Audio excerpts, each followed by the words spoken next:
चढ़ली जवानी छोड़ी गइल विदेशवा जगले बितेला रात सुन संदेशवा हे राजा सुन तारा चढ़ली जवानी छोड़ी गइल विदेशवा जगले बितेला रात सुन संदेशवा दिल निंदियों में तोहरा के खोजे बोलो मुआ हो सजनवा हो बोलो म परदेसी रही तारा रे धक सुतती तो हे रोजे बोलो म परदेसी तू रही तारा रे धक सुतती तो हे रोजे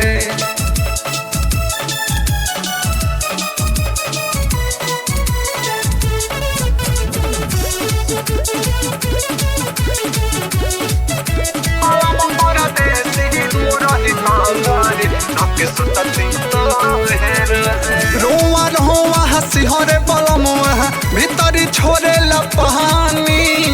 कैसे तू बरत हंस करे लो तुझसे पूछता रोवा रोवा हंसी हरे बलमुआ भीतरी छोड़े ला पहानी कैसे तू बरत हंस करे लो तुझसे पूछता माने नहीं मन लेके कहाँ जाई धन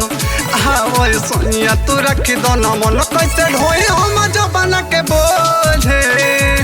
बोला मोए हो सजनवा हो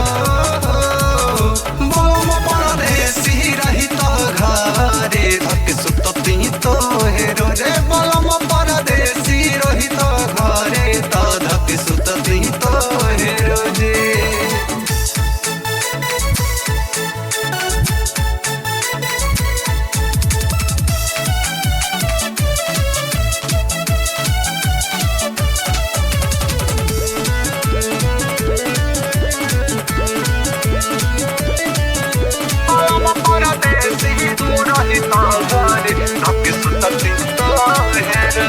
पंकज पिया तोर चला जिया मन के प्यार से बढ़ल जाला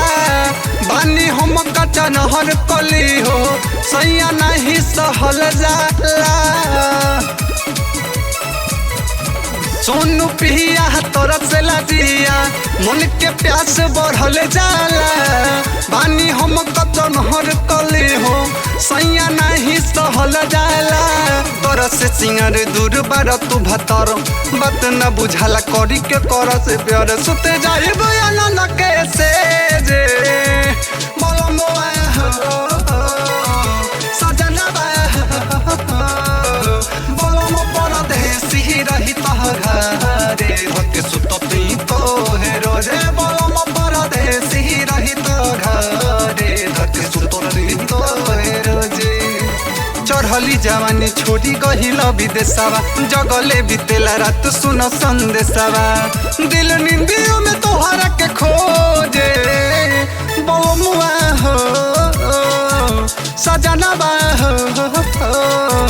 बोलो म परदेसी तू रही तो घरे धक सुतती तो हे रोजे बोलो म परदेसी तू रही तो घरे धक सुतती तो हे रोजे।